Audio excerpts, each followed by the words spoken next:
இன்னைக்கு நம்ம ஷோட கெஸ்ட் யார் அப்படின்றத சொல்லிடலாமா பவி? கண்டிப்பா. பல வெற்றி திரைப்படங்களுக்கு தன் ஒலியால் வண்ணம் தீட்டிய ஒளிப்பதிவாளர் ஆர்தர் ஏ வில்சன் அவர்களே இன்றைய நம் விருந்தினர்.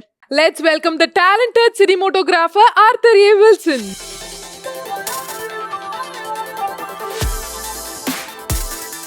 வணக்கம் சார். வணக்கம். எப்படி இருக்கீங்க? Super super. ஆக்சுவலா நாங்க ரொம்ப சந்தோஷமா இருக்கோம். ஏன்னா the most sort out cinematographer, கொண்டாடுற ஒரு சினிமோட்டோகிராஃபர் நம்ம காலைமலை நிகழ்ச்சிக்கு வந்திருக்கீங்க. எங்களுக்கு ரொம்ப சந்தோஷம். ரொம்ப நன்றி. தேங்க்யூ.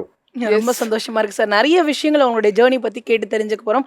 அதுல நாங்க ஃபர்ஸ்ட் கேட்கணும்னு ஆசைப்படுறது வந்து கருடனை பார்த்ததுக்கு அப்புறம் பயங்கரமா இருக்கு மேக்கிங் அப்படின்னு சொல்லிட்டு எல்லாரையும் பிரமிக்க வைக்கிற மாதிரியான ஒரு ட்ரைலர் நாங்க பார்த்தோம். எப்படி இருந்தது சார் அந்த எக்ஸ்பீரியன்ஸ் உங்களுக்கு? இது டெக்னிக்கலாக ஃபஸ்ட்டு வந்து சூரி சாரை பற்றி சொல்லிடுறேன். சூரி சார் வந்து என்னென்னா ரொம்ப, அதாவது நீங்கள் பார்த்துருப்பீங்க, அவருடைய ஒரு காமெடியனாக இருந்து ஒரு ஹீரோவாக வந்து ப்ரொமோட் பண்ணுவோம். ரொம்ப ஹோம் ஒர்க் அவருக்கு. டெய்லி வந்து கற்றுக்கிட்டே இருப்பார். அதாவது கூட ஒரு டியூஷன் மாதிரி ஒரு ஆள் வச்சுக்கிட்டு அவர் இதை பண்ணலாமா அதை பண்ணலாமா இப்படி பண்ணுறது அப்படின்னு சொல்லிட்டு டெய்லி ஹோம் ஒர்க். ரெண்டாவது வந்து பார்த்தீங்கன்னா ரொம்ப டெடிகேட்டட். கரெக்ட் டைமுக்கு வருவார். அந்த டெடிகேஷனு, அந்த டெலிவரி, இது சொல்லலாமா அது சொல்லலாமா, ஆனால் இப்படி பண்ணலாமா அப்படி பண்ணலாமா கேட்டுக்கிட்டே இருப்பார். இந்த வளர்ச்சி வந்து நியாயமானது தான் அவருக்கு. ஓகே. ஸோ சொன்ன மாதிரி ட்ரெய்லர் வந்து அவ்வளோ ப்ராமிசிங்காக இருக்குது. ஒரு மாதிரி ரஸ்டிக்காக இருந்துச்சு சார். மெயினாக வந்து அவரோட சிங்கிள் ஷாட் ஒன்று அப்படியே டொன்டடாயின் அப்படின்னு காமிக்கும் போது ரொம்ப அழகாக இருந்தது சினிமோட்டோகிராஃபி. என்ன ஜான்ராவாக இருக்கும்? ஃபுல்லாக ஆக்ஷனாக இருக்குமே. ஏன்னா சசிகுமார் சாரும் இருக்காரு, உன்னி முகுந்தன் அவர்களும் இருக்காரு, சூரி, எல்லாம் ஒரு பேக்டான ஒரு கேஸ்டாக இருக்குது. ஸோ என்ன மாதிரி ஜான்ராவாக இருக்கும் சார் இது? எப்படின்னா மைக்கேல் மேனன் ஒரு ரைட்டர் இருக்காங்க, ஹீட்டு அது மாதிரிலாம் பண்ணியிருக்காங்க. கிட்டத்தட்ட அந்த மாதிரி என்னென்னா ஒரு நம்பி ஒருத்தரை நம்ப வச்சு அவங்கள பழி வாங்குறது, இல்லைன்னா அவங்க பழி வாங்குறது, அது மாதிரி ஒரு ஜானர் தான். இப்போ இதுதான் ஒரு ஆக்ஷன் பிரேக்கு தான்.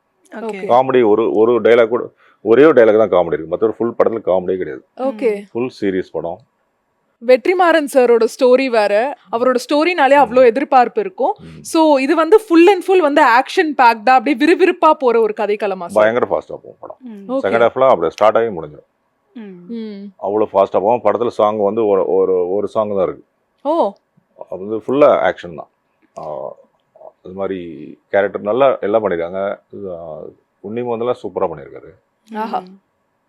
சசி சார் வந்து சொல்ல வேணாம் அவரை பற்றி. ஆக்சுவலாக அவர் அக்செப்ட் பண்ணதே பெருசு இந்த படத்துக்கு. அந்த இடத்துல வேற ஒருத்தர் இருந்தாங்க, அப்புறம் இவர் சார் உள்ள வந்தாங்க. டெக்னிக்கலாக சொல்லணும்னா இந்த படத்தில் ஒரே ஒரு லென்ஸில் தான் ஷூட் பண்ணியிருக்கேன் நான். ஒரு படம் வந்து ஒரே லென்ஸ் தான். 25 தான் ஷூட் பண்ணோம். அது மாதிரி நான் வந்து கதை கேட்டுட்டு டைரக்டருக்கு டிஸ்கஸ் பண்ணிவிட்டு ஒரே லென்ஸில் போகலாம் அப்படி. ஒரு 90% ஒரே லென்ஸ் தான், 25 தான்.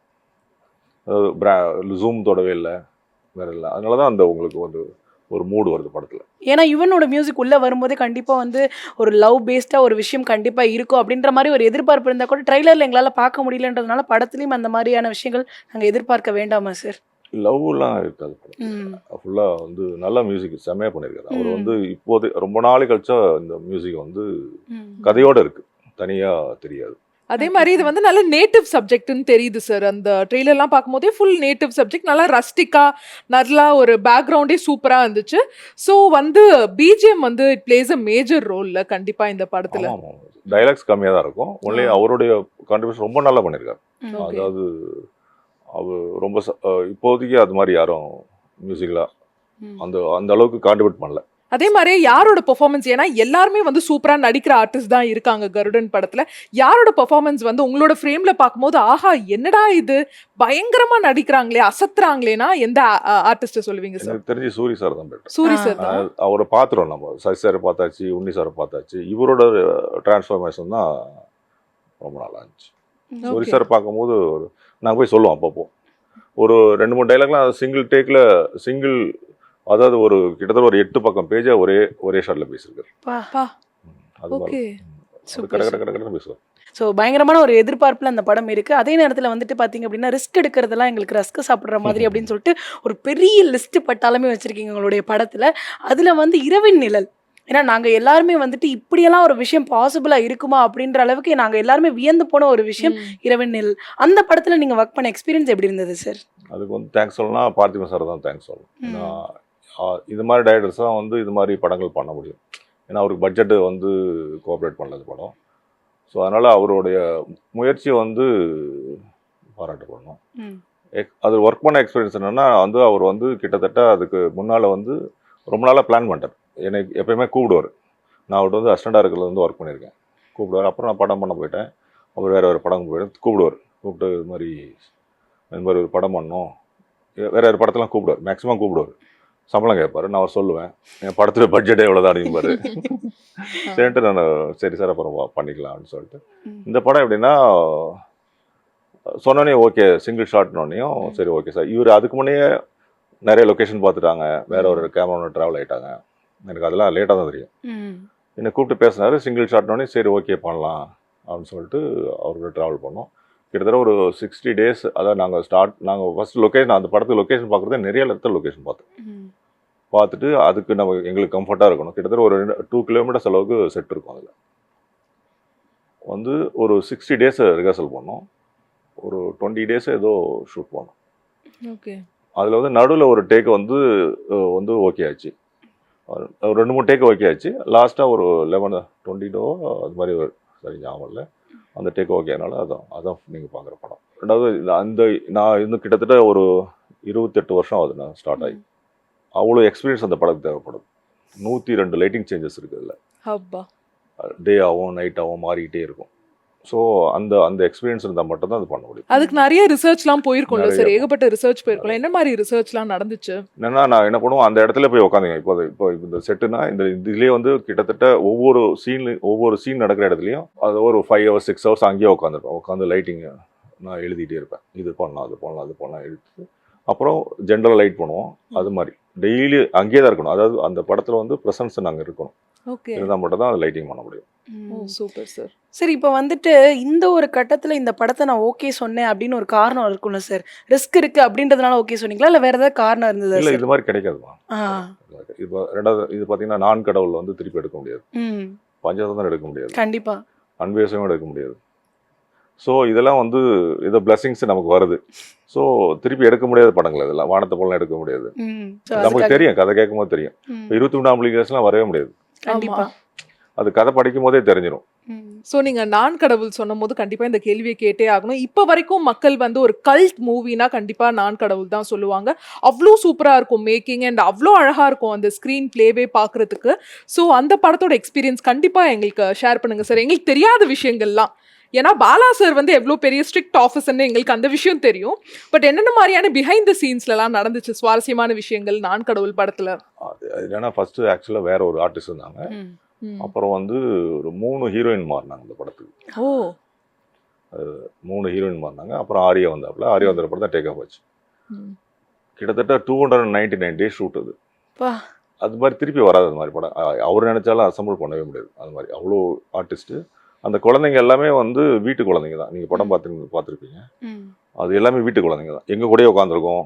ஃபர்ஸ்ட் ஆடிஷன் பண்ணும்போதெல்லாம் நான் வந்து ஆன்சைட் ஆயிடுச்சுனால நான் டேப்லெட் போட தான் ஒர்க் பண்ணேன் அந்த படம்லாம். ஏன்னா பார்க்க முடியாது, நம்ம பார்க்க முடியாது அவங்களெல்லாம். இப்போ கடந்து போயிடுவோம். நம்ம கூடயே ஆடிஷனில் வந்து அவ்வளோ குழந்தைங்க வந்தாங்க. அதெல்லாம் பார்த்து அவங்கள செலக்ட் பண்ணி அப்புறம் எங்கள் கூடயே ட்ராவல் ஆகணும். அப்படியே அடாப்ட் ஆகிட்டோம். அந்த படம் வந்து ரொம்ப கஷ்டம் தான், ரொம்ப கஷ்டம். அதாவது காசியில் வந்து கிட்டத்தட்ட 45 days ஒர்க் பண்ணோம். நாங்கள் வந்து அந்த படத்தை பார்க்கும்போது சில இடங்களில் வந்து எங்களுக்கே வந்துட்டு எங்களே அறியாமல் இந்த கண்ணீர் வர விஷயங்கள்லாம் நடந்துச்சு அந்த படத்தில். அப்படி இருக்கும்போது மேக்கிங்காக நீங்கள் பண்ணிட்டு இருக்கும்போது நம்ம வந்து வேலைக்கு வந்திருக்கோம், நம்மளோட வேலை இது அப்படின்றத தாண்டி அந்த சீனுக்குள்ளே மூழ்கின மாதிரியான இடங்கள் ஏதாவது நடந்ததுண்டா சார்? எல்லா படம் இன்வால்வ் தான் பண்ணுவோம். இன்வால்வ் தான் எல்லாமே. அது ஆக்சுவலாக வந்து இன்வால்வ் தான் பண்ணுவோம். ரொம்ப கஷ்டமாக இருக்கும் பார்க்கும்போது. அது சில ஒரு காஞ்சிபுரத்தில் ஷூட் பண்ணோம். ஒரு அண்டர் கிரவுண்டில் போய் அந்த பெக்கர்லாம் அடிப்பாங்க. பார்க்கும்போது ரொம்ப பரிதாபமாக இருக்கும். ஓகே, நான் என்ன பண்ணுறது, படம் தானே பண்ணியாகணும்.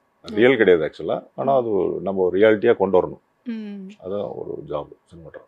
ஏன்னா அவனிவன் படம் பார்க்கும்போது எங்களுக்குமே தெரிஞ்சது எல்லா கேரக்டரையுமே வந்துட்டு இது வரைக்கும் நாங்கள் வந்து எந்த ஹீரோவையும் அப்படி பார்க்காத மாதிரி பார்க்க வச்சாங்க, அந்த ஒரு பார்வையை கொடுத்தாங்க.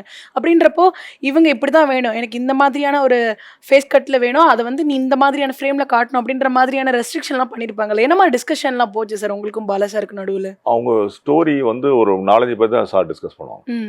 எனக்கு ஒரு 3-4 பேர் தான் டிஸ்கஸ் பண்ணுவோம். அது யாருக்குமே எது நடக்குது யாருக்குமே தெரியாது. தெரியாது. அது எங்களோட டிஸ்கஸ் பண்ணுவார். ஸோ அவருக்கு என்ன வேணும்னு ஓரளவு பார்த்தா தெரிஞ்சிடும். கிளாமராக போக மாட்டார். ஸோ அது மாதிரி அடாப்ட் ஆகி போயிருக்கோம். அது ரொம்ப கஷ்டப்பட்டது வந்து இவன் விஷால் தான். நான் கண்ணு வந்து வச்சுக்கணும்.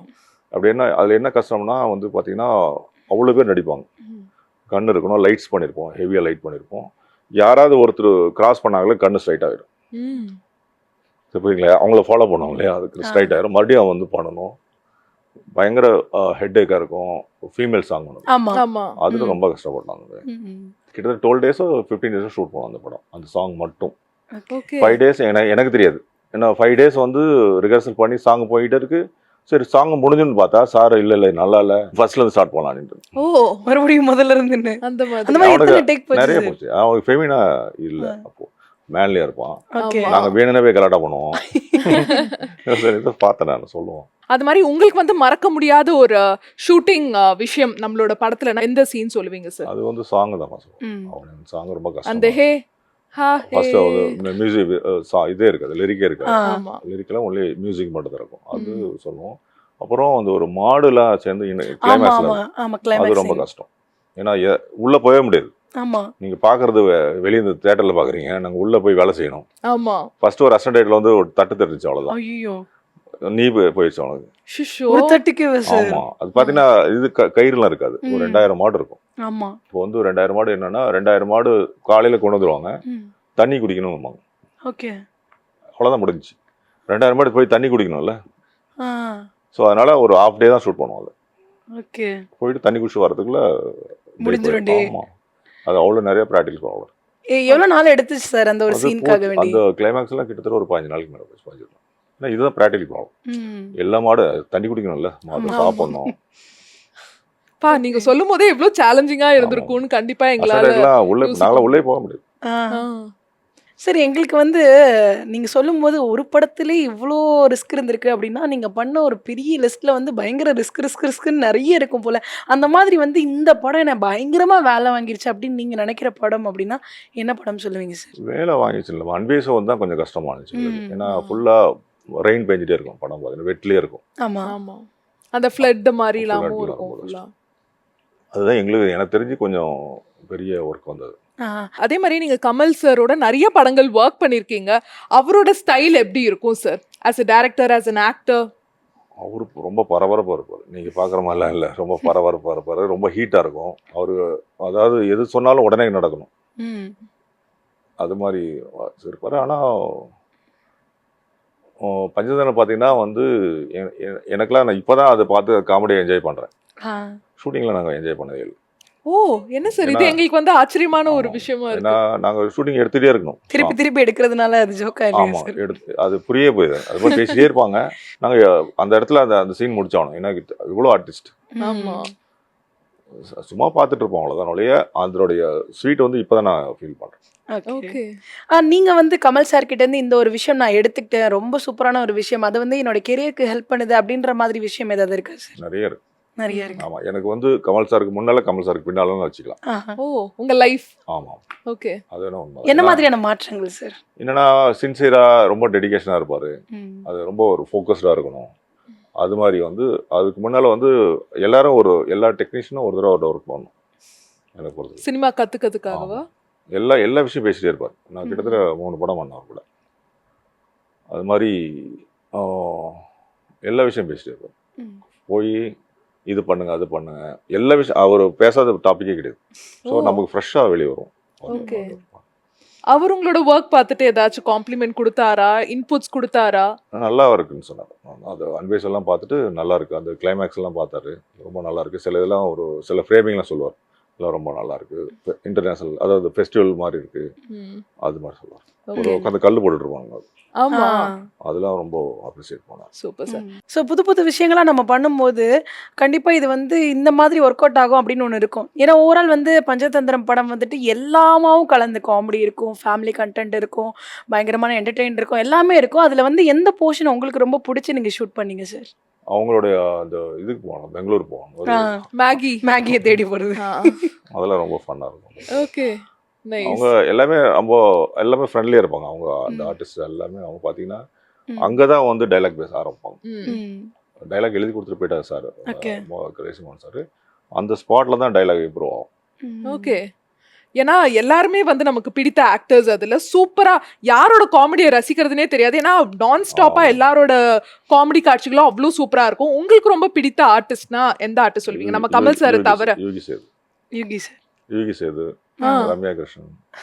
ரம்யா கிருஷ்ணன் மாமா அவங்கள யூகி சேதுலாம் ஒரு வேற மாதிரி இருப்பார், யூனிக்கா இருப்பார். அது ஓ, அதே மாதிரி நீங்க இத்தனை படங்கள் இத்தனை பாடல்கள் பண்ணீங்க, அதுல வந்து உங்களுக்கு ஃபேவரட்டான சாங் என்ன? நயகரா சாங் ஆல்ரெடி சொல்லிட்டீங்க, இருந்தாலும் கூட வந்து ஃபேவரட்டான ஒரு சாங் அப்படின்னா? என் சாங் எல்லாமே மேக்ஸிமம் நல்லா இருக்கும். எனக்கு ரொம்ப பிடிச்ச சாங் இந்த விஜய் படத்துல வந்து ஷாஜகான் ஒரு சாங், மின்னலை பிடித்து, அது வந்து ரொம்ப லைவா இருக்கும். ஆமா, எல்லா சாங்கும் எனது படத்துல எல்லாமே நல்ல songs. Super sir. And Vijay சாரோட ஒர்க் பண்ண எக்ஸ்பீரியன்ஸ் எப்படி இருந்தது? ஏன்னா அவரோட டிரான்சிஷன் நம்ம ஃபுல்லாகவே பார்த்துருக்கோம். ஒரு லவர் பாயாக இருந்து இப்போ ஒரு ஆக்ஷன் ஹீரோவாக மாறி இருக்காரு. அண்ட் அந்த டிரான்சிஷனை நீங்கள் நேர்லேயே பார்த்த ஒரு நபர், அவரோட ஸ்டார்டிங் ஸ்டேஜ்லேருந்து. ஸோ அவரோட ஒர்க் பண்ண எக்ஸ்பீரியன்ஸ் எப்படி இருந்துச்சு சார்? ரொம்ப சைலண்டான பர்சன் அவர். நான் ஸ்பாட்டில் எல்லாம் ஜாலியாக இருப்பேன், எங்கிட்டலாம் ஜாலியாக பேசிகிட்டு இருப்பார், கரெக்ட் டைம் வருவார். இந்த வளர்ச்சிக்கு முக்கியமான ஒரு ஹார்ட் ஒர்க் இருக்குது அவருக்கு, அதனால தான் இதெல்லாம் வர முடியாது அவரால். எது சொன்னாலும் உடனே கேட்ச் ஆயிரும் அவர், உடனே பண்ண ஆரம்பிச்சிடுவார். ரொம்ப டெடிகேஷன் ஆகும். ஏன்னா ஷாஜஹான் படத்துல அவ்வளோ கியூட்டா ஒரு மாதிரி ஹேண்ட்ஸமா சாக்லேட் பாய் மாதிரி இருப்பாரு. உங்களுக்கு வந்து விண்டேஜ் விஜய் அவர்களை பிடிச்சிருக்கா, இல்ல இப்ப இருக்கிற ஒரு ஆக்ஷன் பேக்ட் விஜய் அவர்களை பிடிச்சிருக்கா? விண்டேஜ் எல்லாருக்கும் ஃபேவரட்டான. ஓகே, நீங்க ரொம்ப ரசிச்ச ஒரு ஃப்ரேம் வந்து ஷாஜஹான் படத்துல அப்படின்னா எந்த ஃப்ரேம்ல அவர் பயங்கரமா ரசிச்சீங்க சார்? இல்ல சாங் தான் நல்லா இருக்கும். அவ்வளவு சாங்ல வந்து எல்லா சாங்ஸும் நல்லா இருக்கும், நல்லா பண்ணுவாங்க. ஆனா சார் நாங்க வந்து பயங்கரமா இப்போ வரைக்கும் வந்து காலையில எழுந்தோன்னு ஒரு பாட்டு கேட்கணும், இந்த பாட்டு கேட்டா அன்னைக்கு நாள் ஃபுல்லா ஸ்மூத்தா இருக்கும் அப்படின்னு நாங்க வந்து கேட்டு ரசிக்கிற ஒரு பாட்டு அப்படின்னா இந்த ரிதம்ல வரக்கூடிய நதியே நதியே பாட்டு. அது அவ்வளோ அழகா இருக்கும் சார். ஏன்னா அந்த நீங்க அந்த லைனுக்கு ஏத்த மாதிரி மேக்கிங் பண்ணிருப்பீங்க, அந்த வரிகளுக்கு ஏத்த மாதிரி ஒரு ஒரு சீன்ஸே காட்டியிருப்பீங்க. அது எப்படி சார், உங்களோட ஐடியாஸா இல்ல டைரக்டரோட ஐடியாஸா சார்? எல்லாமே சேர்ந்து பண்றது, அதெல்லாம் டைரக்டரோட ஐடியா எல்லாம் சேர்ந்து பண்றது. ரெண்டாவது அதுல அதான் சொல்றேன், ஒரு 60-70% வந்து ஆடியோ வந்துடும் உங்களுக்கு. நம்ம அதை என்ஹான்ஸ் பண்ணா போதும். சீன் பண்றது தான் கஷ்டம், சீன் அந்த மூடை எடுத்துட்டு வரதான் கஷ்டம். ஏன்னா எப்பயோ திடீர்னு ஒரு சீன் 3 நாள் எடுப்போம், 4 நாள் எடுப்போம். மற்ற ஃபைட் எடுக்கிறது எல்லாமே வந்து ஈஸி, ஒன்றும் பெரிய ஒர்க்கு கிடையாது. சீனை வந்து உங்களுக்கு வந்து மைண்ட்ல ஏத்துறது தான் பெருசு. ஏன்னா சார் இந்த மாதிரி சாங் ஷூட்ஸ்க்காக நிறைய லொக்கேஷன் வந்து போயிருப்பீங்க, நீங்க போன லொக்கேஷன்ல இங்கேயே செட்டில் ஆயிடலாம்ப்பா இதுக்கப்புறம் அப்படின்ற மாதிரி உங்களுக்கு தோண வச்சு ஏதாவது லொக்கேஷன் இருக்கா சார்? நயகராவா சார்? இல்ல, டெசர்ட் தான். டெசர்ட்டா? காட்டையன் வாசல் தான் எனக்கு ரொம்ப பிடிச்ச சார். டெசர்ட்டா சரி? ஜெய்சால்மேர் தான் எனக்கு ரொம்ப பிடிச்ச லொகேஷன். ஜெய்சால்மேரா? ராஜஸ்தான்ல? ஓகே. நான் எவ்வளோ டிராவல் பண்ணிருக்கேன், ஏன்னா அந்த அளவுக்கு த்ரில்லிங்கா இருக்காது. அங்க ரொம்ப கவர்ந்த விஷயம் ஜெய்சால்மேர்ல என்னது சார்? என்னன்னா ஸ்கையும் லேண்ட்ஸ்கேப்பும் ஒரே மாதிரி இருக்கும், அப்படியே போய் முடிஞ்சிடும். ரொம்ப பிடிக்கும் எனக்கு. சார் இந்தியால சொல்லிட்டீங்க நீங்க ஷூட் பண்ணதுலயே ஜெய்சால்மேர் ரொம்ப பிடிக்கும்னு. அப்ராட் கண்ட்ரீஸ்ல ரொம்ப பிடித்த லொகேஷன்னா? நியூசிலாந்து. கிட்டத்தட்ட நீங்க பாத்தீங்கன்னா கமல்ஹாசன் ஒரு சாங் இருக்கு, அதே இடத்துல தான் ஷாஜகான்ல ஒரு சாங், ஒரே லொகேஷன் 2. அது உங்களோட ஐடியா தானோ? நாங்க ஈஸியா எங்களுக்கு இருந்துச்சு போன லொகேஷன், ஆனா டோட்டலா ரெண்டுமே வேற, ஒரே இடம் தான் அது. சார் நீங்க வந்து டைரக்டர்ஸ் கூட வந்து லொகேஷன்லாம் டிஸ்கஸ் பண்ணுவீங்களா, இங்க வச்சுக்கலாம் அங்க வச்சுக்கலாம் அப்படின்ற மாதிரி? கண்டிப்பா பண்ணுவோம். கண்டிப்பா நாங்க வந்து ரெஃபரன்ஸ் நிறைய எடுப்போம். ஒர்க்கிங் பேட்டர் வந்து நிறைய ரெஃபரன்சஸ் எடுப்போம், நிறைய படங்கள் பார்த்து. கிட்டத்தட்ட இப்போ ஃப்ரீயா இருந்தேன்னா வீட்டில் ஒரு 5 படம் பார்ப்பேன் மினிமம். 3-5 படம் ரெகுலரா பார்த்துருவாங்க. நோட்ஸ் எடுப்போம், அது வந்து ரெஃபரன்சஸ் நிறைய எடுப்போம், எடுத்து இந்த சீன் இப்படி பண்ணலாம் அப்படி பண்ணலாம் டிஸ்கஸ் பண்ணிட்டு இருப்போம். Super sir. ஸோ உங்களோட ஃப்ரீ டைம்ல நீங்க நிறைய மூவிஸ்லாம் பார்ப்பீங்கன்னு சொன்னீங்கல்ல, நீங்க வந்து ஒர்க் பண்ணாத படம் ஆனா இந்த படத்துல நீங்க ரொம்ப ரசிச்ச ஃப்ரேம்னா எந்த படம் சொல்லுவீங்க? தேவர் மகன் நல்லா இருக்கும், தேவர் மகன் நாயகன் நல்லா இருக்கும், ஓகே. அதுல பர்టిక్యులரா இந்த ஒரு சீன் இந்த ஒரு ஃப்ரேம் வந்து ரொம்ப அழகா செதுக்கி வச்சிருக்காங்க அப்படின்னு நீங்க ரசிச்ச ஒரு ஃப்ரேம் அப்படின்னா? தேவர்மாள் எல்லாமே நல்லா இருக்கும். எல்லாமே அது கதைய ஸ்டோரி இருக்கிற எல்லா படமும் நான் ரொம்ப பிடிக்கும். சார் இப்போ வந்து நீங்க நிறைய மூவிஸ் வந்து பண்ணியாச்சுல, ஸோ நாங்க ஒரு ஒரு படமா நாங்க மாத்தி மாத்தி கேட்போமா, நீங்க அந்த படத்துல ஒர்க் பண்ண எக்ஸ்பீரியன்ஸ் எங்களோட ஷேர் பண்ணும். எதர் இன் 1 sentence or 2 sentences உங்களோட ஒர்க்கிங் எக்ஸ்பீரியன்ஸ் எங்களோட ஷேர் பண்ணுங்க சார். ரெடியா? சுந்தர புருஷன் எனக்கு ஃபர்ஸ்ட் படம் அது. அது வந்து ரொம்ப முக்கியமான படம் அது. ஏன்னா லைஃப் தான் ஸ்டார்ட் பண்றோம். விருதுகளை வாங்கி கொடுத்த படமும் கூட. State award. ஸ்டேட் அவார்டு எதிர்பார்த்தீங்களா சார் ஃபர்ஸ்ட் மூவிலேயே? ஏன்னா எனக்கு அது அந்த ஒர்க்கு பிடிக்கும் ரொம்ப. அதில் ஃப்ரேமிங்ஸு நிறையா பண்ணோம். அப்பயே வந்து டிசைட் பண்ணிட்டீங்க, ஆஹா ஃபர்ஸ்ட் படத்துலேயே எனக்கு ஸ்டேட் அவார்டு கிடச்சிடுச்சுப்பா, இனிமே சினிமோட்டோகிராஃபர் தான் இதுக்கு மேலே. நான் படிக்கும் போதே அதான் நினச்சேன். ஓகே. எந்த வேலைக்கு போகக்கூடாதுன்னு நினச்சேன். வீட்டிலலாம் எப்படி சார்? எப்பவுமே சினிமோட்டோகிராஃபர் தான். கிரியேட்டிவாக எதாவது பண்ணணும் தான் படித்தேன் வழியே. ஒர்க்கு போயிட்டு டெய்லி போய் ஜாப் பண்ணுற மாதிரி படிக்கக்கூடாதுன்னு தான் படித்தேன். வீட்டில் பயங்கர சப்போர்ட்டிவாக இருந்தாங்களா? ஃபார்மர் ஃபேமிலி தான். எனக்கு டீச்சர்ஸு அப்பாலாம். அம்மா வந்து ஹவுஸ் ஒய்ஃபு. எனக்கு 2 அக்கா ஒரு அண்ணா, எல்லாமே டீச்சர்ஸ். எங்கள் ஃபேமிலி டீச்சர்ஸ் ஃபேமிலி. ஸ்ட்ரிக்டான டீச்சர்ஸா? நான் பெரிய நான் வந்து செல்ஃபாக கற்றுக்கிட்டது தான். இன்ஸ்டியூட்டில் வந்து அப்போல்லாம் ஒன்றுமே தெரியாது, நானே கற்றுக்கிட்டது. ஸோ அடுத்ததான் வந்து விஐபி படம் என்ன எக்ஸ்பீரியன்ஸ் கொடுத்தது சார்? விஐபியில் பார்த்தீங்கன்னா ஒரு மாடர்னான படம் அது. அது பிரபுதேவா, அப்பாஸ், ரம்பா, அப்புறம் வந்து சிம்ரன். எனக்கு அதில் பிடிச்ச ஒரு சாங் வந்து ஈச்சங்காட்டில் ஒரு சாங் இருக்கும். அப்போ வந்து அவுடோர் வந்து இண்டோரில் செட்டு போட்டோம். நிறைய பேர் எந்த லொக்கேஷன் கேட்டாங்க. ஓகே, அது உங்களோட சஜஷன் தான் ஃபுல் அண்ட் ஃபுல். ரொம்ப நிறைய அதுலேருந்து நிறைய இன்ஸ்பைர் ஆகி நிறைய பேர் வெளியே அது மாதிரி பண்ணாங்க அந்த டைம். ஆனால் சார் எனக்கு ஒரு சின்ன டவுட் இருக்குது. என்ன அப்படின்னா, நீங்கள் வந்து நிறைய படங்கள் பார்க்குறீங்க, நிறைய ஃப்ரேம் ரசிக்கிறீங்க. அப்படின்றப்போ வந்து ஏதாவது ஒரு படத்தில் நீங்கள் பார்த்து வந்து ரொம்ப இன்ஸ்பயர் ஆகி ரொம்ப சூப்பராக இருக்குது, இது நம்ம படத்துக்கு யூஸ் பண்ணலாம் அப்படின்ற மாதிரி என்னைக்காவது யோசிச்சிருக்கீங்களா, வச்சிருக்கீங்களா? நிறைய இருக்குமா அது மாதிரி. எப்படின்னா இப்போ வந்து எப்படி சொல்லணும்னா, இப்போ வந்து நான் வந்து ஒரு டெய்லி வந்து ஒரு 5 படம்னா எவ்வளோ படம் பார்த்துட்டு இருக்கோம். அது வந்து எதுக்கு பார்க்குறோன்னா, அது நமக்கு இப்போ வந்து அது யூஸே ஆகாது, படமாக யூஸ் ஆகாது. டைரக்டர் சொல்லும் போது அது ஆட்டோமேட்டிக் ரன் ஆகும். ஸோ நம்ம அந்த சஜஷனில் நிறையா அது மாதிரி எடுக்கிறது. அதே மாதிரியே ஜோடி சார், ஜோடி சொல்லணும்னா ஆக்சுவலாக அந்த படம் வந்து ஜோடியும் பூவெல்லாம் கேட்டு போறன்னு ஒரே கதை. பூவெல்லாம் கேட்டு போறன்னு வந்து இவங்க ஜோதிகான்னு நினச்சிக்கலாம். ஜோதிகாவும் அது கிட்டத்தட்ட ஒரே ஸ்டோரி. நாங்கள் வந்து ஸ்டார்ட் பண்ணிட்டு போயிட்டு இருக்கு, திடீர்னு அவங்க படம் ஸ்டார்ட் ஆகி நிறுத்திட்டாங்க. அப்புறம் எங்கள் படம் கதையை கேட்டோன்னே அவங்களும் ஸ்டார்ட் பண்ணி ஓடி, இது ஆடியோனால ரெண்டுமே ஹிட்டு தான் அந்த படம். சாங் சூப்பராக இருக்கும் எங்கள் படத்தில். ஸோ அடுத்ததாக வந்து ரிதம் என்ன மாதிரி எக்ஸ்பீரியன்ஸ் கொடுத்த படம் சார் உங்களுக்கு? ரிதம் வந்து ஸ்டோரி நல்ல ஸ்டோரி, டைரக்டர் ரொம்ப கரெக்டான நல்ல டைரக்டர். அவர் என்ன வேணும்னா கேட்டுருவார், இது வேணும் அது வேணும்னு கேட்டுருவார். சாங் ஆடியோ ஹிட் அந்த படம். அது நல்ல எக்ஸ்பீரியன்ஸ் அந்த படம். Super sir. அடுத்ததாக வானத்தை போல போல வந்து விக்ரமன் சார்கிட்ட வந்து நிறைய கற்றுக்கிட்டேன் நான் விட்டது. ஏன்னா எப்படி கதை சொல்லணுங்கிறது அவங்க ஒரு எல்லாத்துக்கும் ஒவ்வொரு பேட்டர்ன் இருக்குமா. அவர் வந்து எல்லா க்ளோஸ்அப்ஸ்லேயே கதை சொல்லுவார். ஓகே, எல்லாம் க்ளோஸ்லேயே இருக்கும். ஏன்னா அப்போ தான் வந்து பக்கத்துலேயே எல்லாம் பார்க்குற மாதிரி. அவர் வந்து ஒரு ஸ்கிரிப்டை கம்ப்ளீட்டாக பண்ணிடுவாங்க. பண்ணின போட தான் ஸ்கிரிப்டு ஆல்டர்னேட்டிவ் பேஜ் ஸ்க்ரீனில் வந்து எல்லாமே ஒன்றா இருக்கும். ஸ்கிரிப்ட் இல்லாமல் ஷூட்டிங் போகவே மாட்டார். ஓகே, கரெக்ட் டைமில் முடிப்பார். நமக்கு எந்த பிரச்சனை இல்லை, நம்ம போனால் வேலையை பண்ணுவோம் வந்துடுவோம். அதனால நிறைய கற்றுக்கிட்டா அவரும். அடுத்து ஷாஜகான் படம் உங்களுக்கு என்ன மாதிரியான ஒரு மெமரிஸை வந்து கொடுத்துட்டு போயிருக்கேன் சார்? அதுலேயும் ஆடியோ நல்லா இருக்கும். விஜய் சார் கூட ஒர்க் பண்ணது. இப்போதைக்கு விஜய் சார், அப்போ சார் வந்தாங்க, இப்போ விஜய் சார் கூட ஒரு படம் பண்ணியிருக்கோம் அப்படின்னு ஒரு மெமரி தான். பஞ்சதந்திரம் அதான், அது ஒரு காமெடி ஃபிலிம். இப்போ அது இப்போ நேரத்தில் பண்ண முடியாது, முதல்ல சார நேரத்திலே பண்ண முடியாது, அவ்வளோ ஆர்டிஸ்ட் அசம்பிளே பண்ண முடியாது. ரெண்டாவது அந்த படம் ஒர்க் பண்ணும்போது பார்த்தீங்கன்னா எங்களுக்கு வந்து ஹீட்டாகவே இருக்கும். ஒரு பரோட்டா கடையெல்லாம் உட்காந்து ஒர்க் பண்ணுவோம். பார்த்தீங்கன்னா அது கல் பதில்னா அந்த அனல் எனர்ஜி பாயில் ஆகும். ஓகே, லிட்டரலாக பாயில் ஆகும். ஏன்னா அவ்வளோ டென்ஷனாக ஷூட்டிங் பண்ணிட்டு இருப்போம். காமெடி சீனும் டென்ஷனாக எடுத்துட்டு இருக்க ஒரே படம் தான். ஆஹா, நீங்க சொல்லும் போது எங்களால யோசிச்சே பார்க்க முடியல சார். அது ஒரு வேலை எங்களுக்கு, அவ்வளோதான். நாங்க நினைச்சோம் கலகலன்னு இருக்கும். சுந்தர்சி படம் சார் படத்துல மட்டும் தான் கலகலம் இருக்கும். டேய் மச்சான் இங்க வாடா அப்படிதான் சொல்லிட்டு இருக்காங்க. இல்லை படுத்துட்டு தான் டிஸ்கஸ் பண்ணுவாங்க.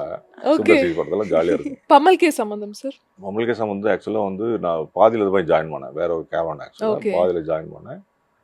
அதுலேயும் இதே மாதிரி தான் டைலாக்ஸ் ஃபுல்லாக. அவர் வந்து அப்போல்லாம் சாருக்கு வந்து back pain, Kamal sir back நின்றுட்டே கமல் தான் sir. இருப்பார். அவன் நின்றுட்டே தான் இருப்பார். ம். நின்றுட்டு எப்படி அதில் காமெடி பண்ணானே தெரியல. ஏன்னா அவருக்கு இருந்த பெயினுக்கு அந்த காமெடி ரொம்ப கஷ்டம். அதுவும் நிறைய ஆக்ஷன் சீன்ஸ்லாம் வேற ஆமா, ஃபைட் ஆமா, மாஸ்டராலாம் அதெல்லாம் பண்ணிருப்பாரு. அது அவங்க என்னன்னா அது அவங்ககிட்ட தான் அதான் கற்றுக்கணும். அது அப்படியே டோட்டலாக எரேஸ் ஆயிரும். அவ்வளோ பெயின் இருந்தாலும் ம். அது வந்து வெளியே தெரியாது. இம்சை அரசன் 23ஆம் புலிகேசி இந்த படம் உங்களுக்கு வந்து மறக்க முடியாத ஒரு மெமரிஸ் இது கொடுத்துருக்கு அப்படின்னா நீங்க என்ன விஷயத்த சொல்லுவீங்க இப்போ சார்? அதாவது அது ஒரு இது வந்து ஒரு கல்ட் ஃபிலிம். அது ம். மாதிரி திருப்பி அதுவும் பண்ண முடியாது. ரெண்டாவது வடிவேல் வந்து கிட்டத்தட்ட ஒரு கமல் சார் மாதிரி அந்த பையன் அந்த ஆள். ம். அவர் வந்து ஏன்னா அவர் இல்லைன்னா அந்த படம் நடந்திருக்காது. ஏன்னா அவ்வளோ டைலாக்ஸ் பேசுறது, காஸ்டியூம்லாம் வந்து கம்மியான காஸ்டியூம் தான். இப்போ ரிச்சான காஸ்டியூமே கிடையாது. சும்மா அந்த தார்பாய் மாதிரி தான் இருக்கும் அந்த காஸ்டியூம். ம். அவ்வளோ ஹெவியாக இருக்கும். அது பேசின அவர் வந்து எம்ஜிஆர் சார் ரொம்ப பிடிக்கும் அவருக்கு. ம். ஸோ அதை இன்ஸ்பயர் பண்ணி அவர் இருக்கிறதுனால அவர் ஃபுல்லாக நடிச்சாப்ல. ம். ரொம்ப தமிழில் பேசவே முடியாது. ம். கண்டிப்பா. கிட்டத்தட்ட ஒரு 40-60 டேஸ் எனக்கு ஷூட்டிங் முடிஞ்சிச்சு. ம். அப்போது டோட்டலாக மழை பெஞ்சிட்டே இருந்துச்சு. அப்போது அந்த ஃப்ளட்டு டைமு மழை பெஞ்சிட்டே இருந்துச்சு. ஸோ அதனால தான் அவங்களாம் நடிக்க முடிஞ்சுச்சு, இல்லை நடிச்சிருக்க முடியாது. ம். அவ்வளோ காஸ்டியூம்லாம் அப்படியே காஸ்டியூம். ஏன்னா வடிவேல் சார் வந்து ஃபுல் ஃபிளெஜ் ஹீரோவா ஒரு காமெடி ஹீரோவா பார்க்கறதே வந்து அவ்வளோ சூப்பரா இருந்துச்சு. அந்த கேரக்டராகவே மாறி அவ்வளோ பெர்ஃபார்மன்ஸ்ல கலக்குன்னு கலக்கியிருப்பாரு. உங்களுக்கு எப்படி இருந்தது சார் அந்த ஷூட்டிங் நான் ரொம்ப ஸ்பாட்ல? என்ஜாய் பண்ணேன் அந்த படத்தை. ம். ஓகே. அது அவர் பர்ஃபார்மன்ஸ் ரொம்ப என்ஜாய் பண்ணேன். ஏன்னா கஷ்டம் அது. நாங்கள் டைலாக் படிக்க முடியாது, எங்களுக்கே படிக்க முடியாது. அவர் ம். அந்த மாடுலேஷனில் நிறுத்தி எங்கே கட் பண்ணணும் அது பேசலாம் ரொம்ப கஷ்டம். ம். ஒரு சீன் இருக்கு, ஒரு ரிட்டர்ன் ஆவாங்க, ஒரு புறா வந்து சாப்பிட்ருவானுங்க, ஆமா. மறுத்து போயிட்டு திருப்பி வருவாங்க, பார்த்தா அதே இடத்துல திருப்பி வந்துட்டு இருப்பானுங்க. அதெல்லாம் எங்களால் முடியவே முடியல, சிரிச்சு உருண்டுட்டோம்.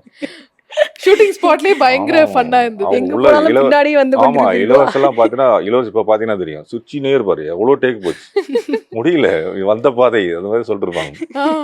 சாங்கு நல்லா பண்ணாரு. சாங் ஆ. வந்து அழகரசி. ஆமா ஆமா, எனக்கு அந்த ஸ்கிரிப்ட் கொடுத்தாங்க. ஸ்கிரிப்ட் நிறைய ஸ்கிரிப்ட் படிப்பேன். ம். அது எல்லா ஸ்கிரிப்டும் நிறைய தடவை படிப்பேன் நான். ம். எனக்கு ஃபர்ஸ்ட் டைம் அந்த ஸ்கிரிப்ட் படிக்கும்போது இந்த படம் ஹிட்னு தெரியும். ஆனா பார்ட் 2 எதிர்பார்த்துட்டு இருந்தோம். அது வேற பல காரணங்களால வந்து ஆமா. நிக்கிற சூழல் இருந்தது. ஆனா பார்ட் 2 பண்ணா நம்ம பண்ணணும்ன்ற ஒரு ஆசை இருந்ததா சார் உங்களுக்கு? ஆக்சுவலாக முதல்ல பேசியிருந்தாங்க, அப்புறம் மெட்டீரியல் ஆகும்போது ஏதோ காரணத்துக்கு எனக்கு வரல. ம். இருந்தால் நான் இன்னும் முடிஞ்சிருக்கும். நான் பண்ணியிருந்தேன்னா படம் ரிலீஸ் ஆயிருக்கும். ம். ரிலீஸ் ஆயிருக்கும். இது மாதிரி பிரச்சனைகள் இருக்காது. இருந்திருக்காது. புரியுதுங்களா? நம்ம மேனேஜ் பண்ணி இது என்னென்ன பிரச்சனை தெரிஞ்சிருக்கும். ம். உங்களுக்கு 3 பேருக்கு ஒரு பிரச்சனை போது 3 பேர் பேசி கொண்டு வந்திருக்கலாம். தனித்தனியாக போகும்போது ப்ராப்ளம். சின்சியரா ஒர்க் பண்ணிக்கிட்டே அப்படியே என்ஜாய் பண்ணிட்டே பண்ண ஒரு படம்னா ஒரு படம் தான் சொன்னோம். அப்படியே இல்லையே எங்ககிட்ட அப்படி. சாங்கு கூட சீரியஸாக தான் ஒர்க் பண்ணுவோம். ம். ஓகே. எனக்கு இப்போ ஓடிச்ச சாங்னா ஒரே ஒரு சாங் தான் இருக்குது. எடுக்கும் போது என்ன பெரிய சாங் போயிட்டே இருக்கும். அந்த ஜோடியில் வெள்ளி மலையில ஆஹா. சரி, எவ்வளோ சூப்பரான ஒரு லவ் சாங் போர் அடிச்சிருக்கீங்களா சார்? இல்லம்மா, பெருசு ஒரு 6 நிமிஷம் 7 நிமிஷம் சாங் அது. ஆமா. எடுத்துட்டே இருக்கும், பாடிட்டே எவ்வளவு இருக்கும். நேரம் எடுக்கிறதுன்னு போர் ஆமா, அடிச்சிச்சு. எடுத்துட்டே நிறைய லொகேஷன்ஸ் இருக்கும். ஆ. அது ஓகே, அது நம்ம ஒர்க் பண்ணும்போது சொல்றது தானே. ஆமா. ஸோ அதே மாதிரி வந்து இப்போ உங்களை மாதிரி வந்து சினிமாவுக்கு வந்து சினிமோட்டோகிராஃபராக வந்து மிகப்பெரிய இடத்த பிடிக்கணும் அப்படின்னு ஆசைப்பட்டுட்டு இருக்கக்கூடிய யங்ஸ்டர்ஸ்க்கு இந்த ஒரு அட்வைஸ் ஃபாலோ பண்ணுங்க, கண்டிப்பாக நீங்கள் வந்து மேலே வரலாம் அப்படின்னா என்ன அட்வைஸ் கொடுப்பீங்க சார் நீங்கள்? சின்சியராக இருந்தால் போதும். சின்சியராக இருக்கணும், நிறைய அது ஒர்க்கு டெடிகேஷனாக இருக்கணும். வந்து எந்த கஷ்டம் வந்தாலும் அது கஷ்டம் கிடையாது. நம்ம ஒரு லிஃப்டாக தான் வச்சுக்கணும். ஓகே. அப்படின்னா கண்டிப்பாக வரலாம். நல்லா நிறைய பண்ணியிருக்கோம். அது மைண்ட்லேயே வரக்கூடாது. அதே மாதிரி இப்போ நம்ம பார்த்தோம்னா நிறைய சினிமோட்டோகிராஃபர்ஸ் வந்து ஆக்டரா மாறுறாங்க, ஃபுல் ஃபிளெஜ்டு ஆக்டிங் ஜானர்லாம் வந்துட்டு இருக்காங்கல்ல. அந்த மாதிரி உங்களை நாங்கள் வந்து ஃபுல் ஃபிளெஜ்டு ஒரு ஹீரோவா ஒரு ஆக்டரா எப்போ பார்க்க போறோம்? கதையின் நாயகனா? இன்டர்வியூ எடுத்தீங்கன்னா பெரிய விஷயம். நான் கதையின் நாயகன். ஒரே ஒரு இன்டர்வியூ தான் நான் கொடுத்துருக்கேன். அந்த இது கொடுத்து, ஏன்னா எனக்கு வந்து அது நம்ம வேலை செய்கிறோம், காசு வாங்குறோம், வேலை செய்கிறோம். இது எதுக்கு நம்ம ஒர்க்கை சொல்லணுங்கிறது இல்லை. ஓகே. எனக்கு அது ஒரு கில்ட்டி. கிட்டத்தட்ட இப்போதான் கொடுத்தேன், ஒரு 25 இயர்ஸ் கழிச்சு தான் கொடுத்தேன் இன்டர்வியூ. ஓகே. ஆக்டிங்ல எல்லாம் இன்ட்ரெஸ்டே இல்லையா சார்? டைரக்டிங்ல? டைரக்ஷன் கூட இன்ட்ரெஸ்ட் இல்லை. டாக்குமெண்ட்ரி பண்ணதா ஒரு பிளான் இருக்கு, ஆனால் கொஞ்சம் லேட் ஆகும். ஓ சூப்பர் சார், நாங்கள் ஆவலா காத்துட்டு இருக்கோம். கண்டிப்பாக நல்லா. ஸோ ரொம்ப அழகா யதார்த்தமா நான் சொன்ன மாதிரியே ஜாலியா இன்டர்வியூ போச்சு. எங்களுக்கும் நிறைய விஷயங்கள் உங்களை பத்தி தெரிய வந்துச்சு. உங்களோட அப்கமிங் ப்ராஜெக்ட்ஸ் எல்லாமே வந்து சூப்பர் டூப்பர் ஹிட் ஆகணும் சார். ஜெயா டிவி சார்பா வாழ்த்துறோம். Thank you sir. நன்றி.